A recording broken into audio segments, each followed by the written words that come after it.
الحمد لله رب العالمين والعاقبة للمتقين والصلاة والسلام على سيد المرسلين أما بعد فأعوذ بالله من الشيطان الرجيم بسم الله الرحمن الرحيم ما كان محمد أبا أحد من رجالكم ولكن رسول الله وخاتم النبيين صدق الله مولانا العظيم وصدق رسوله النبي الكريم ونحن على ذلك لمن الشاهدين والشاكرين والحمد لله رب العالمين۔ سامعین و ناظرین، پروگرام عقیدہ ختم نبوت جان ایمان کے ساتھ محمد دین سیالوی آپ کی خدمت میں حاضر ہے۔ تمام سامعین و ناظرین کو سلام عقیدت پیش کرتا ہوں، اور اس کے ساتھ ہی پروگرام شروع کرنے سے پہلے ایک دو باتیں آپ کی خدمت میں عرض کرنی ہیں، پھر باقاعدہ پروگرام کا آغاز کرتے ہیں۔ سب سے پہلی بات تو یہ ہے کہ آپ کو ایک دعوت دینی ہے۔ لوٹن میں ہمارے کچھ ساتھی عبدالمتین صاحب اور ان کے دوست کل ایک پروگرام کر رہے ہیں ختم نبوت کے حوالہ سے، جہاں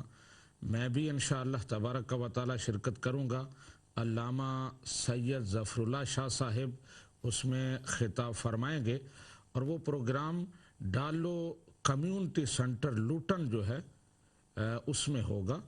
تو لوٹن اور اس کے گرد و نواح کے رہنے والے لوگوں کو بالخصوص اور تمام مسلمانوں کو بالعموم اس پروگرام کی دعوت ہے کہ اس میں ضرور تشریف لائیں اور نبی رحمت صلی اللہ علیہ وآلہ وسلم سے اپنی محبت اور ایمانی وابستگی کا ثبوت دیں۔ یہ پروگرام کل اتوار کو 2 بجے سے 5 بجے تک ہوگا۔ اس کے بعد دوسری بات جو آپ کی خدمت میں عرض کرنی ہے وہ یہ کہ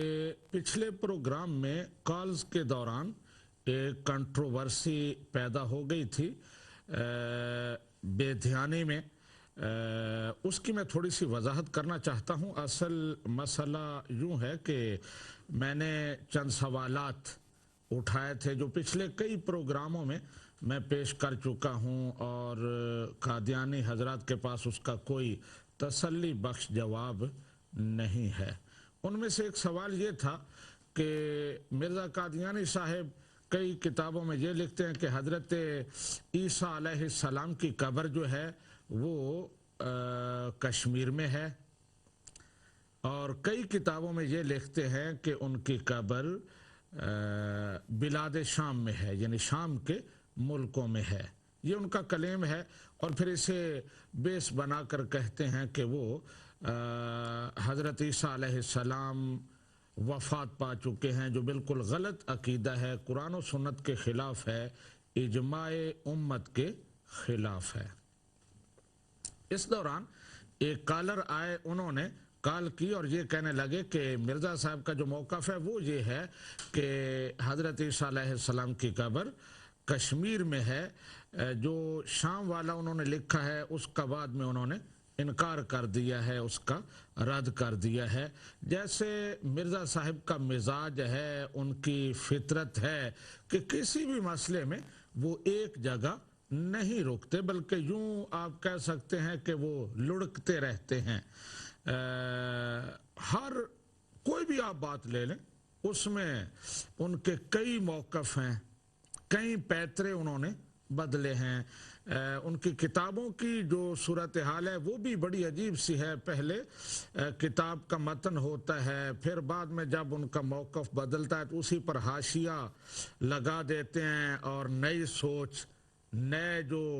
وہ اپنے دعوے ہیں ان کو درج کر دیا جاتا ہے، ان کی دلیلیں دی جاتی ہیں۔ پھر کچھ عرصے بعد نئے خواب آتے ہیں، نئے خیالات آتے ہیں، تو ان کے جواز کے لیے حاشیہ در حاشیہ لکھ دیا جاتا ہے۔ تو یہ ان کا ایک روٹین رہی ہے، روٹین ورک تھا ان کے لیے۔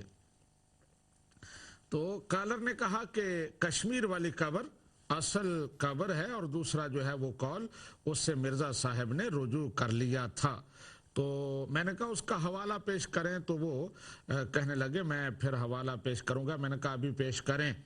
تو اسی دوران بات کرتے کرتے میں کہہ رہا تھا حوالہ پیش کریں، وہ کہہ رہے تھے اگر میں حوالہ پیش کروں تو مان جاؤ گے۔ میں نے کہا حوالہ پیش کریں گے تو کیوں نہیں مانوں گا، اگر کوئی حوالہ آپ پیش کریں گے تو میں مان لوں گا کہ یہ حوالہ ٹھیک ہے۔ تو اس پر انہوں نے ایک جملہ کہا جو میں نے کسی وجہ سے نہیں سنا، بے دھیانی کی وجہ سے۔ بعض دفعہ میں ادھر لیپ ٹاپ میں کوئی چیز دیکھ رہا ہوتا ہوں، کبھی کوئی کتاب دیکھ رہا ہوتا ہوں، تو یہ ایک اس کا لفظ میرے ذہن میں تو وہی حوالے والی بات تھی، لیکن اس نے کہا کہ کیا مرزا غلام احمد قادیانی کو مسیح موعود مان لیں گے؟ تو بے دھیانی میں یعنی میرے ذہن میں وہی حوالے والی بات تھی، تو میں نے کہا مان لوں گا۔ یہ بات ہوئی، اور یہ بات ایک نارمل سی ہے، کسی بھی انسان سے کسی وقت بھی ہو سکتی ہے کہ دوسرے کی بات کسی وجہ سے سنی نہیں۔ کئی دفعہ ایسا ہوتا ہے، ہم گھر بیٹھے ٹی وی دیکھ رہے ہوتے ہیں، پریزنٹر کو کالر کوئی بات کر رہا ہے، ٹی وی پر وہ ہمیں سنائی دے رہی ہے گھر بیٹھے، لیکن پریزنٹر اسے کہتا ہے کہ مجھے سمجھ نہیں آ رہی، کیا کہہ رہا ہے، کیا تم نے کہا؟ تو ایسی سچویشن ہو جاتی ہے۔ اور اس پر بعد میں یہ ہوا کہ ان صاحب نے بڑا اس کو ہائی لائٹ کیا کہ آپ نے کہا تھا کہ میں مرزا کو نبی مان لوں گا، تو اب مان لو۔ تو میں جیسے میرے ذہن میں یہی تھا کہ میں نے یہ لفظ نہیں کیا، اور وہ بھی کہہ رہے تھے کہ تم نے کہا ہے، تو میں نے اس کا انکار کیا۔ پھر اسی دوران بریک ہو گئی۔ بریک کے دوران میرے ایک ساتھی جو پروگرام باقاعدگی سے دیکھتے ہیں، انہوں نے مجھے فون کر کے بتایا کہ میں نے ریورس کر کے پروگرام سنا ہے، آپ نے کوئی ایسی بات نہیں کی، جس پر بریک کے بعد بھی وہ کالر اسی پر اصرار کرتے رہے، اور میں یہی کہتا رہا ان ساتھی کے اعتماد پر کہ میں نے سنا ہے، ایسی کوئی بات نہیں ہوئی۔ لیکن بعد میں جب پروگرام ختم ہوا تو انہیں ساتھی نے مجھے کہا کہ انہوں نے تھوڑا پیچھے کیا تھا، بہت پیچھے جا کر انہوں نے دیکھا تو کالر نے یہ لفظ کہے تھے، میں نے یہ لفظ نہیں کہے تھے، جو میں نے نہیں سنے۔ تو اس پر انہوں نے شور کیا کہ تم نے مرزا کو مان لیا ہے، تم نے کہا تھا میں اس کو مان لوں گا۔ تو یہ میں نے وضاحت کرنا تھی کہ اس سے کسی کے ذہن میں کوئی غلط فہمی پیدا نہ ہو۔ اور پھر یہ کہ یہ میرا پروگرام، اس میں بار بار یہ بات کر چکا ہوں کہ حضرت امام ابو حنیفہ رضی اللہ تعالی عنہ کا فرمان عالی شان ہے کہ اگر نبی رحمت صلی اللہ علیہ وآلہ وسلم کے بعد کوئی نبوت کا دعویٰ کرتا ہے تو بحیثیت مسلمان ہمیں سٹریٹ اوے اس کو دائرہ اسلام سے خارج سمجھنا چاہیے، جھوٹا سمجھنا چاہیے، اسے اسلام کے بالکل خلاف اس دعوے کو سمجھنا چاہیے۔ اگر کسی کو ذرا شک بھی ہوا، اس نے اس سے دلیل مانگ لی کہ تم اپنی نبوت کے دلیل پیش کرو، تو کہتے ہیں کہ دلیل مانگنے والا ہی کافر ہو جائے گا۔ یہ ہے ہمارا عقیدہ، یہ ہے میرا نظریہ جس کی میں تبلیغ کر رہا ہوں، اور بارہا اس بات کو میں نے دہرایا ہے۔